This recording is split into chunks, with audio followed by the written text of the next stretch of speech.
This is grouper training for developers and architects. We're going to talk about the client. Part 2. I'm Chris Heiser from Internet 2 and University of Pennsylvania. So we're going to introduce the grouper client for developers and architects. In Part 1, we talked about configuration and using it as a command line client. In this part, Part 2, we're going to talk about documentation, debugging, using the client from a Java program, and using the client as a reference implementation for the web service protocol. And in the next part, we'll wrap up by talking about the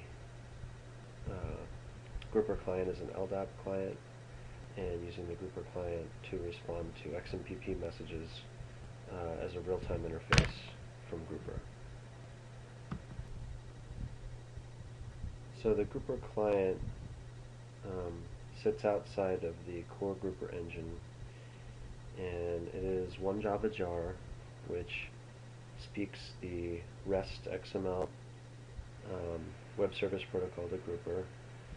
And basically an application could use it as a Java library or a command line client. Certain built-in grouper connectors like the Atlassian connector and the Quality connector use this library, and it's also used for notifications between one grouper and another to keep groups in sync. For documentation, you can get the usage from java-jar grouper client.jar. That's probably one of the best ways because that documentation will be for the version of the grouper client that you have. There's also a grouper client wiki, which is generally the most current version of grouper client, though the things that are in a newer version are usually marked as such. And in order to see about the different operations and what's available and what they mean, the grouper web service documentation and training will show the operations and how to use them, especially the architects and developers web service training. So here's an example of calling java-jar grouper client.jar, and then the usage will show, and this is probably maybe a tenth of it. So it's going to talk a little bit about the grouper client, the miscellaneous operations, the LDAP operations, etc. For debugging, if you pass in --debug equals true, it'll bump up the log level a little bit. It'll show the request and response formatted, indented, so you can see what it looks like, although when it's actually sent, it's not formatted with XML. The same result will occur whether things are indented or not. The credentials are cleansed so you don't see your username and password, and it'll show the full error code and error message, which might not show up when you're just running the command line call. So here I'm calling java-jar grouper client.jar -- operation get members -- group names and -- debug equals true, and you'll see some extra debug information up there. You'll see the request start, including the HTTP headers, URL, etc., and it's indented, and you can see that there are no credentials there. And then when you see the response, you see the HTTP headers, you'll see the metadata, how many milliseconds it took, the server version, and then the result of the call. So that can be helpful when you're trying to figure out when there's a problem, or where you're trying to write your own grouper web service client. When using the grouper client as a Java jar, you add the grouper client.jar to the Java library path. So for a web app, this would be webinf/lib, or it could be whatever path you have for a command line application. And you also need the grouper.client.properties in the class path. For a web app, that would be in webinf/classes, or you can specify that on the command line as well. The package for the command line API in the grouper client is edu internet2 middleware grouper client.api. The Java classes start with GC, which stands for Grouper Client, and this can help when doing autocomplete. You can just type GC, and then there'll be a class for every web service operation. This uses method chaining, so you can in one line create a new GC whatever operation object and chain in all the arguments and then type execute and get the results back. If there is a problem with the operation, the GC classes will throw an exception. And this is a runtime exception, so you don't have to catch it. You can just let that bubble up to whatever the main exception catcher is for the application. And the command line API to the Grouper client uses this GC Java API. So it's well tested and should work fine.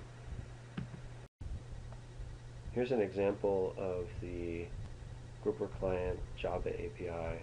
This is just a simple main method, and the WSAddMember results class is in that API package from the previous slide, and the Grouper client.jar is in the class path. And there are no jars that are dependencies. That's all you need in the Grouper client properties. And here we're just instantiating a new GCAddMember method chaining class, which corresponds obviously to the addMember web service operation. And then we're going to chain up all the arguments that we want to assign. So we'll assign a group name. This is the system name of the group, not the display name. We will add a subject ID, and you could add a subject identifier or a source with your ID or identifier. So jsmith and then .execute, and that's going to return WSAddMember results. And basically everything from the web service spec is exposed through this Java API, and then everything that comes back in the results is mapped to Java beans just like they are on the server side. And so you can iterate through the Java beans just like you would the XML tree. So here we're going to just print out the results.getResult0. So you could add multiple subjects in one call. So since we're adding one subject, then the 0 index subject is the first result, and we'll get that subject and get the name of that subject. So that'll print out the name of the subject that was added to the group. And you could also find out whether the subject was really added or if it was already there, etc. You can use the client as a reference implementation to show the XML request response that goes to and from the Grouper Web Service server. Also, the Java source code of the Grouper client is open source, so you could look at that logic to see how it works and potentially clone that in another programming language. There is a lot in the Grouper client, so it's not a trivial update, and you need to keep up to date with new releases if you want, but it's a good starting point. And basically the Grouper client web service code base has the class Grouper client WS test, which has 34,000 lines of tests for the Grouper client. So this is testing the command line API, and basically it puts in every single argument, maybe one at a time, and make sure that that argument goes across the XML and possibly what comes back was affected, to make sure that everything is working okay. So this client is pretty well tested, and this JUnit test is run with every release of the Grouper client. Click on the quiz link in the video description to reinforce your knowledge of this topic. Thank you very much. For further information, look at the info sheets, mailing list, wiki, downloads. You can try things out on the demo server, or look at the online training home for more topics to be trained on.